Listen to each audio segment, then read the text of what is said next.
जब America, Britain, Germany, Japan, France जैसे साम्राज्यवादी देश आपस में विश्व युद्ध कर रहे थे, उसी समय उनके विरोध में दो तरह की लड़ाइयाँ चल रही थी। एक तो समाजवादी क्रांति के लिए, दूसरा है औपनिवेशिक देशों में आज़ादी के लिए। साथियों, साम्राज्यवादियों को चिंता थी अगर औपनिवेशिक देशों में भी जो आज़ादी की लड़ाई लड़ी जा रही थी वह किस तरह से समाजवादी क्रांति की ओर झुकाव था, तो उन्हें ये चिंता थी कि अगर इन औपनिवेशिक देशों में भी अगर समाजवादी क्रांति की लहर दौड़ने के अनुसार क्रांतियाँ हो गई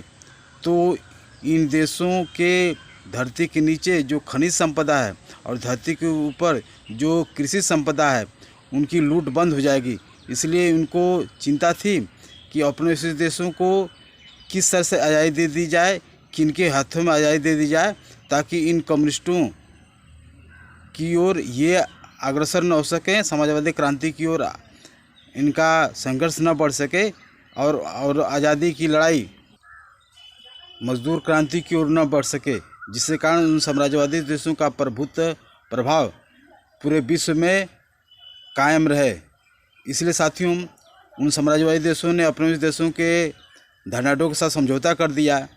आज़ादी दे दिया। इसी को कहा गया कि शांतिपूर्ण आज़ादी।